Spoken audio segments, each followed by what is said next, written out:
Another day, another day of taking equipment down to Eau Claire.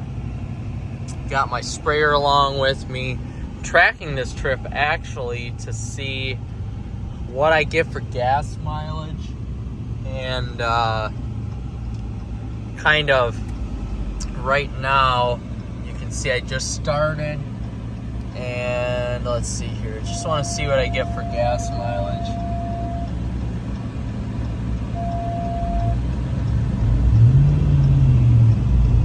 And see from here, see what the trip is. So anyway, sorry about that. We are on SS here. We're on a county highway, and then we're going to the Highway 53, and then going down from that route. So I'd say this, I don't know what the sprayer weighs, but I've got snow on the trailer, and I've got that 16-foot aluminum trailer. So this is probably a 3,000, 4,000 pound, probably closer to 4,000 pounds. So hopefully it holds up. I'm actually a little worried here on the spraying limbs, because you know, if the spraying limbs come undone, you're gonna run into some issues with the traffic. So hopefully going 80 down the highway will make this work out good. So we'll see though. This is quite a bit of drag here with the truck, and I'm gonna toy around with tow haul mode here too, and see how that works. You know, I don't mind tow haul mode if I actually have a trailer that has trailer brakes on it and I'm actually pulling something of substance. But with this kind of load here, 4,000 pounds or whatever it is, I don't know if I necessarily need it. You know, my boat weighs about the same, so I'm just not totally sure here what I'm gonna do with it. But I've towed enough stuff to realize that you really don't need tow haul unless you're towing something that's a little bit larger here. So right now we're just making a turn. Gonna go kind of slow at these turns. So this isn't your normal towing load either, because these sprayers get kind of pricey. This one is a little bit older, but to buy a new one, you're looking at, with all the GPS equipment and all that, it's probably about 50 grand. So more than my truck. You can see the Hemi pulls pretty good here. You're getting, you know, your in stock form without the e-torque, you're getting about 400 horsepower and about 410 foot-pound torque. So with that e-torque, you get, I think it's a very minimal horsepower gain, but it's about 110 foot-pounds of torque gain. You could definitely feel that here with the truck. So that is a big time plus.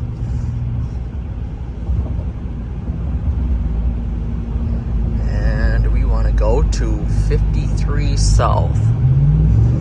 We're gonna have to watch out for cops today. Not that we're gonna be doing any speeding though. I'm not a fan. It takes about an hour to get, a little under an hour to get to where I need to take this. And I'm just not a fan of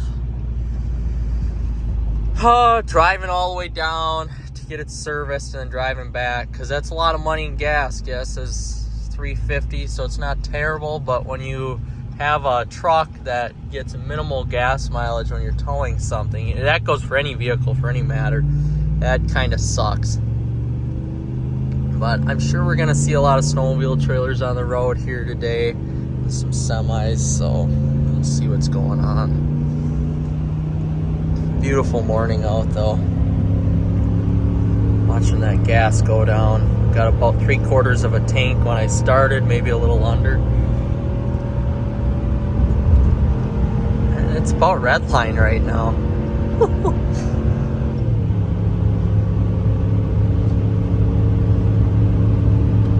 And that is where we set the cruise at 78.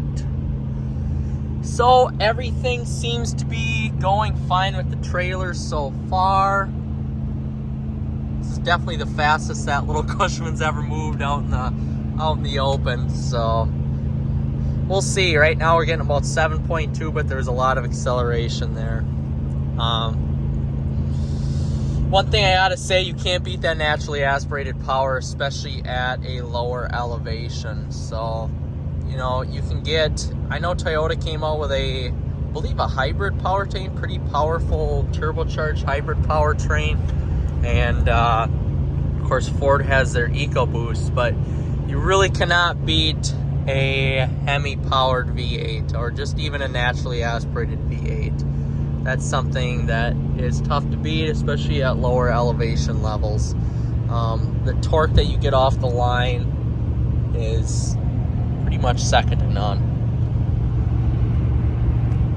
And I do also have to say about this truck, and I want to go in depth about this a little bit. So this truck has load leveling. It has the air suspension. As you all know, you've seen the videos, I've got the air suspension.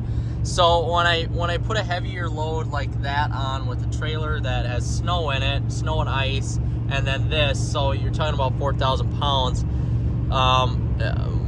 more of the weight where the tongue is, of course, is where it load levels. So with that air suspension, I do get load leveling, and that I do have to say is a plus of towing. That helps out a ton, and it makes the ride just that much more better. So you don't have to worry about squatting the back of your truck, because I have, and this goes for putting payload in the back too, I have had well over the payload limit in the back of my truck before, in this truck and my gray truck, and this by far handles a lot better with that payload in the back, because the truck sits at that level height instead of squatting like that, and that goes for having a bigger, heavier trailer on too. So I do have to say I do appreciate that, and I like that a lot. Now, for somebody that does actually tow a lot, like myself, or tow quite a bit, you know, I'm not towing heavier trailers like that, but I am towing my golf equipment. That's something that I do appreciate. You know, it just gives me a better ride, especially when I do a lot of towing in this truck. I mean, it's a fair amount of the of why I purchased the vehicle. So I do appreciate that, and it definitely makes the ride a lot better. So but if you're buying the truck just to have the truck, then that's something I wouldn't recommend, because you're dealing with issues down the road of repair costs. So I do plan on keeping this truck a little while. Usually I don't keep trucks past 2-3 years, so I don't usually run into issues with the truck. But I do plan on keeping this one a little bit longer than that, of course. So I'm curious to see how long the air suspension is going to last. I know that in my Mercedes, it's kind of going out a little bit. I know in my Mercedes, the air suspension did have to be replaced, and then it cost about $5,000 for all 4 sides to be replaced.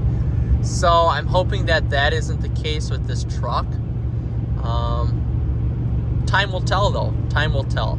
I know in the 4th gens, not a lot of people said they had issues with the air suspension, but again, my truck sits outside in the winter time. Otherwise, it's garaged for all 3 other seasons of the year. So, and it is garaged partway through winter as well. So I'm hoping that, you know, the air suspension will hold up. But if you're towing, highly recommend the air suspension. It's definitely something that's a must to have on the truck.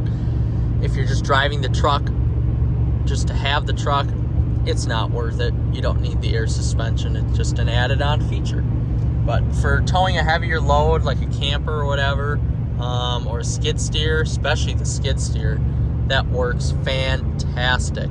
Would highly recommend it. So far so good. Getting a whole 7.2 miles to the gallon. It's great.